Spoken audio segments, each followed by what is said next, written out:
देखिए, दारुल हरब और दारुल इस्लाम दो इस्लामिक टर्मिनोलॉजीज़ हैं। दारुल हरब हम उस जगह को कहते हैं जहाँ कभी भी कोई मुस्लिम या इस्लामिक हुकूमत ना रही हो,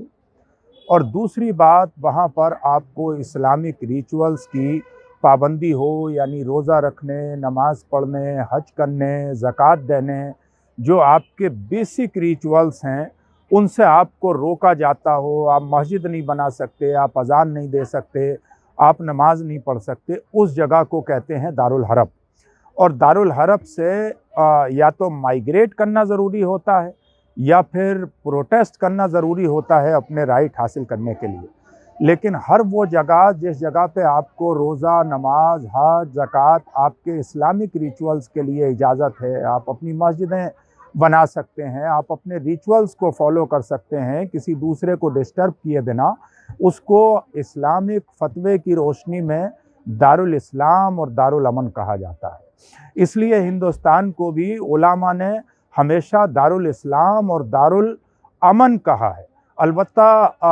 19वीं सेंचुरी में, यानी ब्रिटिशर्स के आने के बाद, जब उन्होंने हज़ारों आलिमों को, हज़ारों इस्लामिक स्कॉलर को कत्ल करके पेड़ पर लटका दिया था और 1857 में उनके ख़िलाफ़ एक जॉइंटली फतवा दिया गया था कि अंग्रेज़ों से जंग की जाए, उसके बाद बहुत से उलामा, ख़ुद दिल्ली के स्कॉलर्स भी, और बहुत सारे उलामा ऐसे थे जिन्होंने उस वक्त हिंदुस्तान को अंग्रेज़ों के जुल्म और ज़्यादती की वजह से दारुल हरब भी कहा था कि कहीं ऐसा ना हो कि ये हमारे इस्लामिक रिचुअल्स पर भी पाबंदी लगा दें। इसलिए कि तकरीबन 1857 या 1800 के शुरुआत से लेकर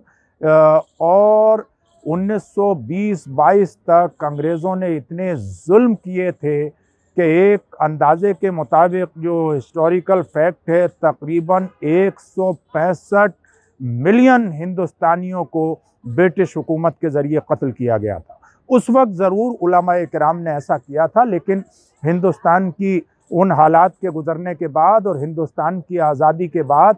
चाहे किसी भी मसलक के उलामा हों, बरेलवी उलामा हों, देवबंदी उलामा हों, अहले हदीस उलामा हों, शिया उलामा हों, उन तमाम उलामा ने मुत्तफ़िक़ा तौर पर हिंदुस्तान को दारुल इस्लाम या दारुल अमन करार दिया है।